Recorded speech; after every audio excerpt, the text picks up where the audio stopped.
déjà chez vous, Doudou Montiri. Merci à vous qui nous suivez en ce moment. Nous avons 2 rubriques seulement aujourd'hui. Quant au Kaboulango, pour nous inviter Nabiso dans mon domaine nae et tous la déjeuner, tout Mbalelo, mon rubrique nae et tout bana nous na ndeko Nabiso vraiment en bas activité belé, alors rendez-vous belé,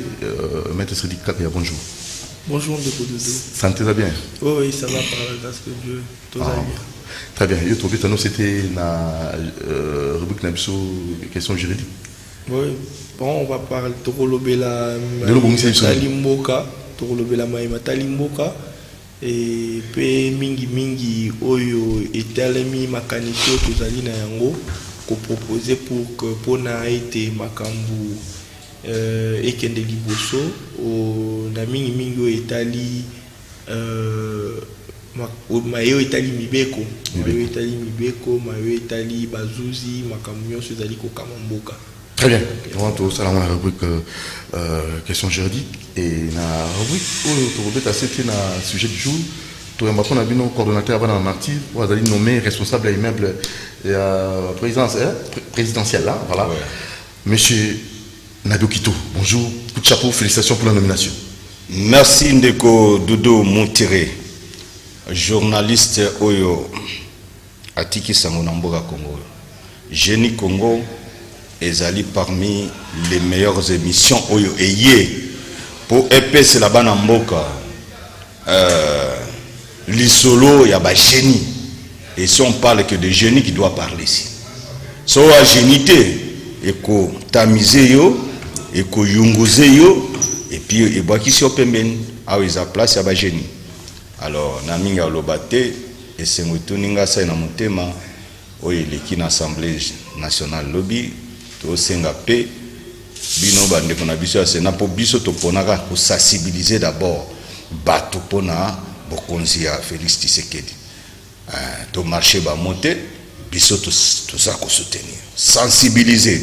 Ya mot pona ko sensibiliser pona mokolo na lelo na ko senga na bande qu'on a biso nyonso o bazali ba sénateur. Déjà ba leki na bino ba sali o ya ba sali. Bongo bino.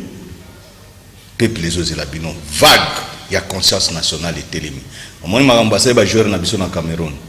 Voilà le niveau où les gens en Afrique sont jouer au Congo. Négligence. C'est un pays qui ne vaut rien. Il faut tomber sa valeur. Travaillons pour la nation. Sénateur, Tozé Rabino. Pour ça, Moussala.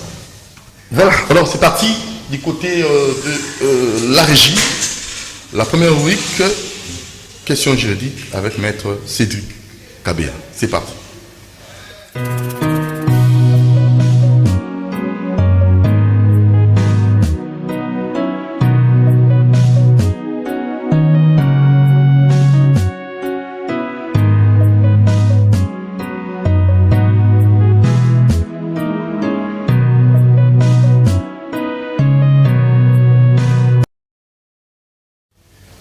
Na rubrique oyo tokoyeba mibeko tokoyeba yango na ba oyo bazali ba expert à la matière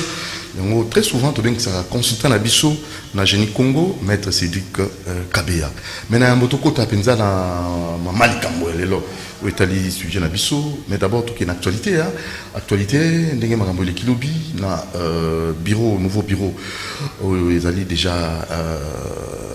à l'œuvre, donc écoute à l'œuvre, et donc écoutez déjà, donc la bandi Mokolanda qui est la télévision, Mbosso et les autres. Un mot par rapport à ça, avant de kota na où est allé sujet na. Bon, un mot par rapport na yango, la bandi était eza makambo yo ici et c'est destiné qui ndenge balobaka na lopoto donc ici monana ki que ekozala bongo élection to sepeli eleki malamu eleki na kimia lelo yo assemblée nationale ezali na bureau définitif et yangonde batu bazalaki vraiment penza kozela parce que gouvernement oyo kokota ndenge mibeko elobi esengeli bangonde ba investir assemblée nationale de investir. Donc to banzi était na investissement na élection au esalemi investiture et koumela lisusu te. Donc dès que président de la République a nommé premier ministre Yassika et kozala déjà na session en mars ne bandeli bako investir bango et puis bako ya na programme na bango. Mais autres alinde ko senga bakondi mboka mukondi mboka ezali que to melandete parce que a profité na moi un mois oyo ti le 15 mars et à la temps oyo bazali ko peaufiner makambu to soit déjà gouvernement avant le 15 mars pour que le 15 mars tant tozo banda ba investir gouvernement balamoko pour que mboke tourner parce que tokoloba réalité et que na minute oyo mboke ezokeni na ralenti parce que gouvernement est démissionnaire, ils ont fonctionné makambo zo fonctionné donc esengeli vraiment ko keni na lombango parce que ngonga ezali moninga na bisote ezali ko kende donc tokolala kolamuka mikolo ezali ko kende donc ngonga ezali susute esengeli to sala to kende mwa lombango. Mais na mai o etali likambu ya na toyoki pe banungu côté na ngambo ya Sénat li difficulté ezali na likambu oyo etali ba texte réalité eza que mingi na mboka na biso surtout makambo tozomona lelo eza ba cas inédit ndenge balobi na français donc makambo nanu ekomate o esalema nanu te parce que soki totali na mibeko o etali o ezali ko kamba Sénat elobi ete soki ba déposer motion contre ma membre ya bureau to président to membre moko ya bureau aussitôt esengeli na plénière wana ba convoquer 48 heures 48 ba convoquer plénière ba sa l'installation ya ba bureau d'âge. Mais ce qui otali et si comme mususu pe ezali koloba ete convocation ya plénière ya session extraordinaire ezalaka na ba point d'ordre na ba point à l'ordre du jour défini. Sikoyo est-ce que ce qui va convoquer est-ce que ils a permis to epekisami que na kati ya session extraordinaire dès que va déposer motion et ça les maté va traiter yango te point d'interrogation ezali wana ya wana azali ko interpeller ba imibeko règlement d'ordre intérieur na bango sengeli batala ngo malamu et sengeli ba mekako inclure makambu oyo tozali komona parce que lorsque mobeko elobi que dès que situation et dès que va déposer et sengeli ko traiter mais mobeko elobi que na session extraordinaire mutu akoki ko déposer motion te donc nyonso wana pétition ekoki ko déposer te nyonso wana ezali milinga ndoke malobaka na mobeko à droit o epekisami te eza permis donc elingi koloba ete dès que déjà ba signifia ki batu ya Sénat esengelaki déjà bazwa compte nango mais esika ngai nazali pena d'accord te ezali na question eza lokola moi forcing lelo pona nini parce que muto azali habilité à convoquer session extraordinaire na muto azali habilité à clôturer yango ezali président même si président a violé parce que toloba session ezalaka ya un mois et après ko traiter de cas oyo bazalaki na yango bakoke ko clôturer mbala moko te fallait ko tika temps ya commission et traiter parce que matière wana esila quitté mais na précipitation ya banungu président a clôturé session avant mais est-ce que le kola ya asi a clôturé sikoyo réouverture ya session à sika et kozala sur quelle base et si quand on a ndenga nazali koyebisa bandeko ya union sacrée que to meka un peu ko maniola mwa mukie kotala ba enjeu pena pona Sénat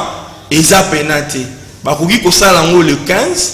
bakoki ko déposer pétition wana le 15 et basali élection basali ba faire tomber bureau basali élection à bureau sika le 15 et kozala pena na trop tard donc nga nazali nde kosenga ke pona kimia to tomeka kotika session extraordinaire parce que toza pendant session extraordinaire oyo eza déjà clôturé par muto esengela qui a clôturé une précipitation là au fond on a clôturé par la mort. Oui, pas intentionnel. Certes, en fait, il y a un lobby et tu comprendre que le président a qui est le moment fort. À comprendre qu'il fallait normalement faire traiter une pétition. Alors, Congo, to kendemi na yo en tant que molakisi, yo en tant que mokozo kamba, baiki yo baibi mibe côté, oyo baibi penza makamba ngote ba longa ignorance, ba kota na boyebi. Alors, na ebité. Nini oyo bongisi pour na biso mokolo malelo. Bon, en fait pour Naloba, bon, nazali vraiment là ici pour ce temps on l'a ici makanisi nangai pour faire développer voilà. En fait nazali ko pesa makanisi nangai pour nazali motela kisinaité loté nazali ko pesa makanisi nangai pour na mboka etombo mboka ekende liboso parce que souci ya bisonyo so bana mboka ezali wana. Par exemple, eloko ngai nazali ko betela tolo nazali ko betela CT vraiment ezali sur l'effectivité ya état de droit et effectivité ya état de droit o ezali ko kende surtout na situation tozali na yango ezali ko beta CT na justice parce que et puis nazali ko beta CT mingi na parquet parce que parquet yango nde ezali nenge balobaka organo ezali ko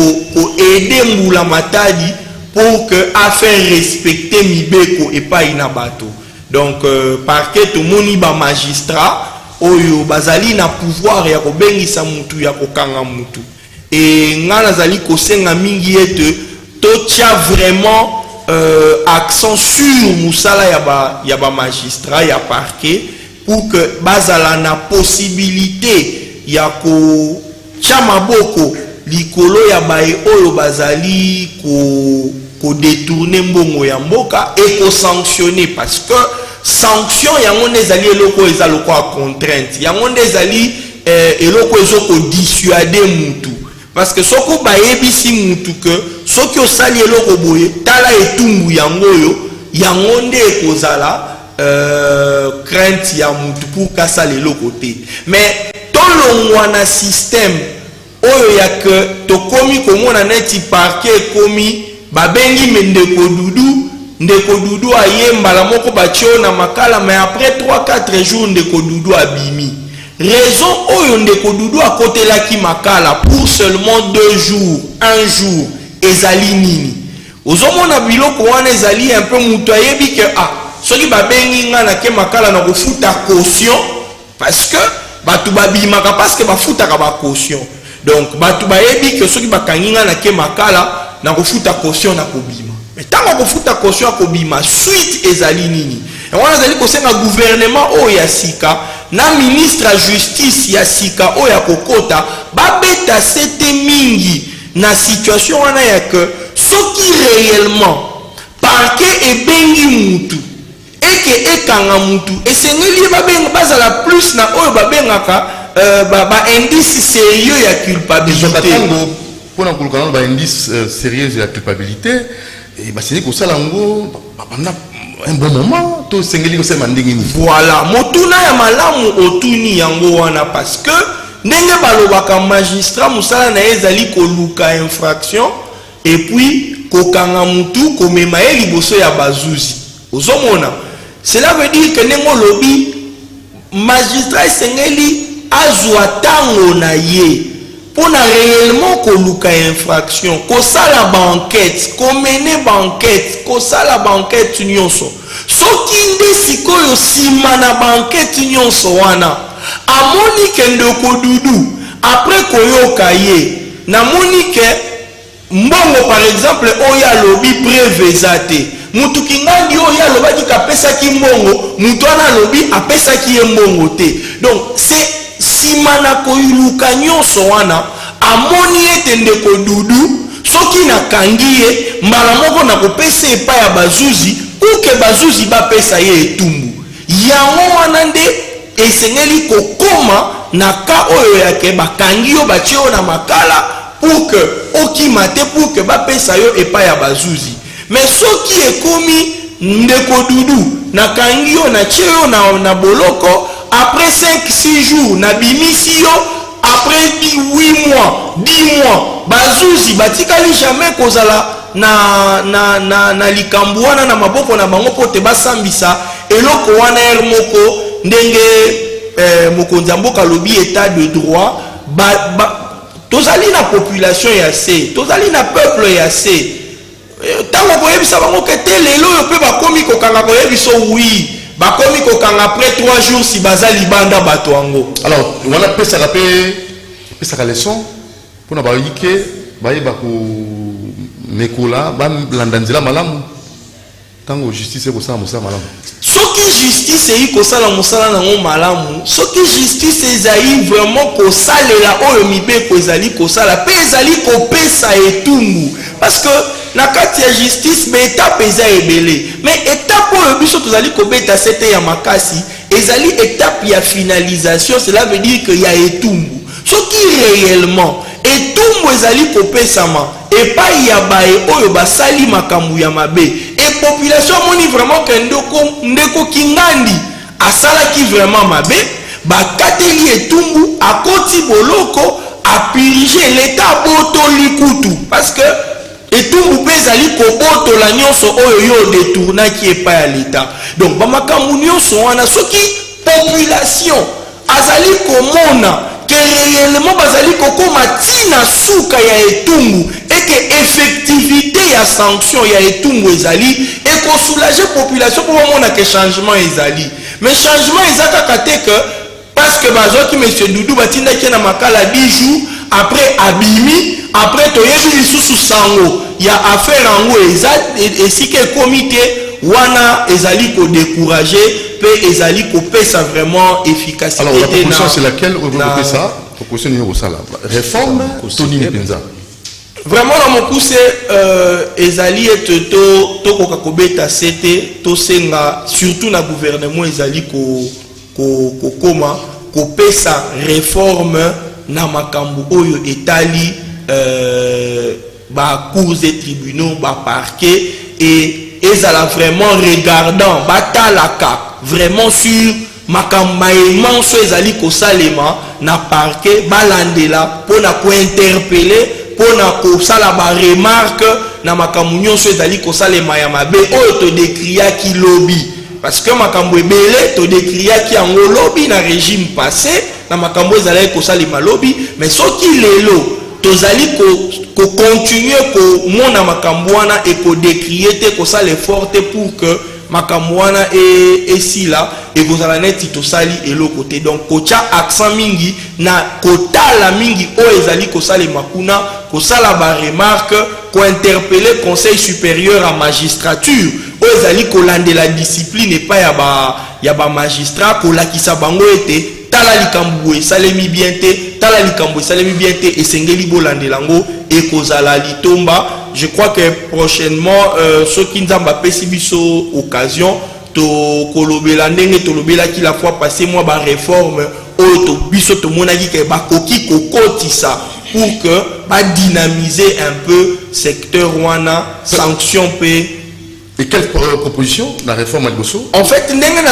en fait, réforme par rapport à ma proposition au biso to salaki na réflexion na biso ezak et c'est ngeli ba redynamiser structure et sanctionnaka ba magistrat parce que biso moko to yebi ba bazali na ba circuit ya justice ba yebi que procédure ezamulayi makasi eza prise à partie kolandela zuzi eza procédure eza makasi eza